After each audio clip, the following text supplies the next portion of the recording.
Hello everyone, আমি সৈকত চ্যাটার্জি আর আমাদের channel BTN info সলিউশনে আপনাদেরকে স্বাগত। সার্চ ইঞ্জিন অপটিমাইজেশনের যে প্লে লিস্ট চলছে, সেই প্লে লিস্টের আজকের আমাদের আলোচনার বিষয় হলো র্যাঙ্কিং ফ্যাক্টর, অর্থাৎ কি কি কারণের জন্য একটা ওয়েবসাইট বা একটা ওয়েব পেজ গুগলের সার্চ রেজাল্টে ওপরের দিকে র্যাঙ্ক করে, তার প্রবেবল কারণগুলো কি কি, সেগুলোই আমরা আজকে আলোচনা করব।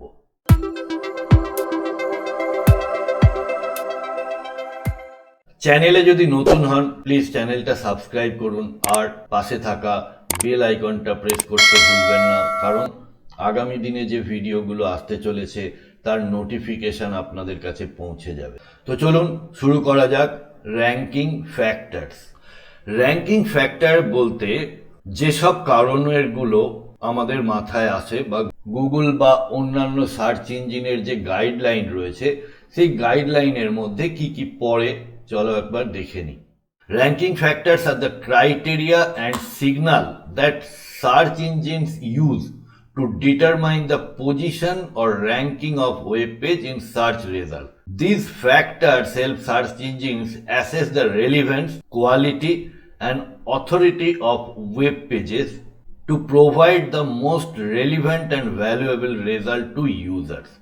একটা ভালো সার্চ ইঞ্জিন কাকে বলে? আমরা যে সার্চ করি সেই সার্চের রেসপেক্টে যে search engine most relevant result দেখাবে সেটাই ভালো সার্চ ইঞ্জিন। তাহলে সার্চ ইঞ্জিন গুলো তাদের ইউজারদের প্রতি খেয়াল রাখে যে তারা যেন ঠিকঠাক ইনফরমেশন পায়, আর সেই কারণের জন্য তারাও চেষ্টা করে যে সেই সব পেজগুলোকেই দেখাতে যারা এই সব ফ্যাক্টরগুলো মাথায় রেখে ওয়েব পেজগুলোকে ডিজাইন করে। তো সেই ফ্যাক্টরগুলো কি কি? যেমন হচ্ছে রেলিভেন্স। রেলিভেন্স কথাটার মানে হলো যে আমি যেটা গুগলের সার্চ বক্সে দিয়েছি সার্চ করার জন্য, সেই রিলেটেড রেজাল্ট আসতে হবে।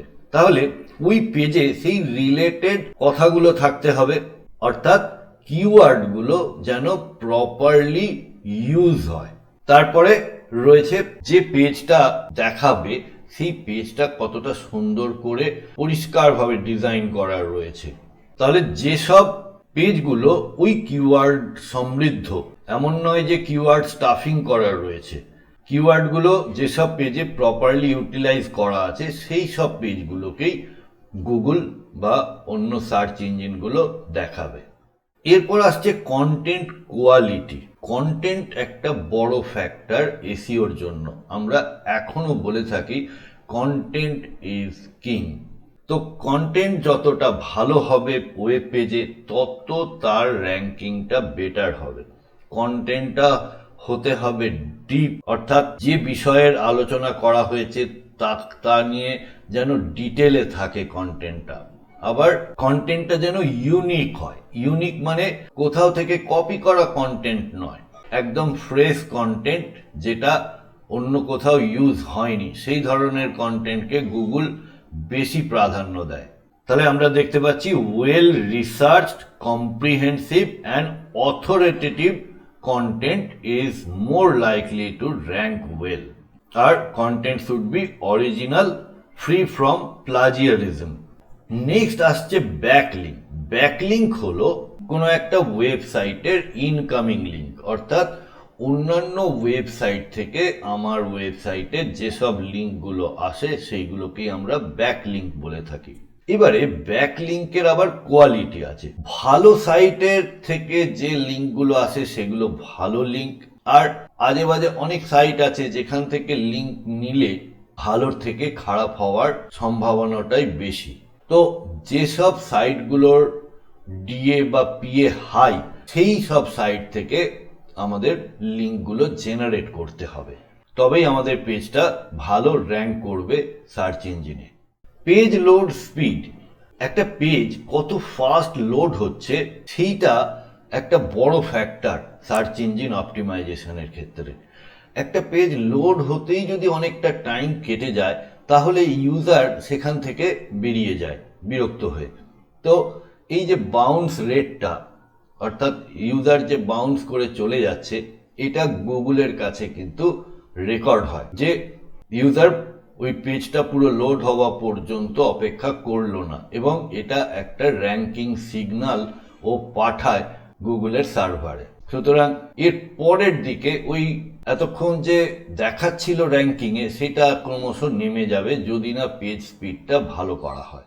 এরপর আসছে মোবাইল ফ্রেন্ডলিনেস। মোবাইল আজকের দিনে ম্যাক্সিমাম ইউজার দেখা যাচ্ছে প্রায় 70% ইউজার মোবাইল ইউজার্স, তারা মোবাইল থেকেই দেখে। তাহলে এই যে সাইটটা বা পেজটা সেটা যেন মোবাইলে প্রপারলি খুলতে পারে, মোবাইলে প্রপারলি ওপেন হলে তবেই জিনিসটা ইউজারের কাছে গ্রহণযোগ্য হবে এবং সেই ব্যাপারটা গুগলও নজর করে এবং সেই মোবাইল ফ্রেন্ডলিনেসের ওপরে র্যাঙ্কিংটা ডিপেন্ড করে। আর মোবাইল ফ্রেন্ডলিনেসের মধ্যে কি কি রয়েছে, যেমন responsive design, fast mobile page loading and easy navigation on mobile device.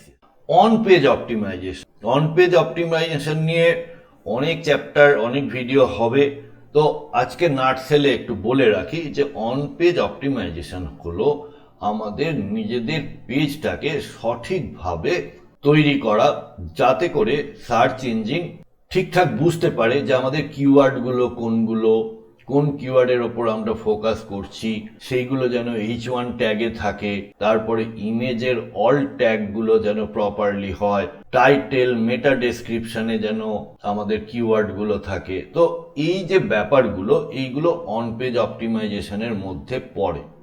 এছাড়া রয়েছে ইউআরএল স্ট্রাকচার। ইউআরএল স্ট্রাকচারও একটা ফ্যাক্টর র্যাঙ্কিং এর জন্য। তো অন পেজ অপটিমাইজেশনের গুরুত্ব হচ্ছে 60%-এর ওপর কোনো একটা পেজ র্যাঙ্ক করার পেছনে। সুতরাং এইটা দিকে সব থেকে বেশি খেয়াল রাখা উচিত আমাদের। এরপর আসছে ইউজার এক্সপিরিয়েন্স। ইউজার এক্সপিরিয়েন্স একটা বড় ফ্যাক্টর, কারণ যে কোনো সার্চ ইঞ্জিন তার ইউজারদের প্রতি দায়বদ্ধ এবং এটা না হলে সার্চ ইঞ্জিনের পপুলারিটি নষ্ট হয়ে যাবে ধীরে ধীরে। তো সেই জন্য এরাও খেয়াল রাখে যে ওয়েবসাইটটা কতটা ইউজার ফ্রেন্ডলি এবং সেটার বাউন্স রেট কত। এখন বাউন্স রেট আর গুগল অ্যানালিটিক্সে দেখায় না GA4 আসার পর থেকে, কিন্তু এটা একটা ফ্যাক্টর যে একটা ওয়েব পেজে একটা ইউজার দেখা শুরু করার পর থেকে কতক্ষণ সেই ওয়েব পেজটায় থাকলো, time spent on the page, তারপরে সেটাকে স্ক্রোল করে নিচে দেখলো কিনা বা তার কোনো লিঙ্কে ক্লিক করলো কিনা, এগুলো এক একটা ফ্যাক্টর। তো যদি কোনো পেজ প্রপারলি রেলিভেন্ট হয় তাহলে এই ফ্যাক্টরগুলো কিন্তু কাজ করবে, লোকে স্ক্রোল করে করে দেখবে, তার কন্টেন্টটা যতটা সম্ভব পড়ার চেষ্টা করবে। সুতরাং এই যে ফ্যাক্টরগুলো, এই ইউজার এক্সপিরিয়েন্সটা একটা বড় ব্যাপার সার্চ ইঞ্জিনে র্যাঙ্ক করার জন্য।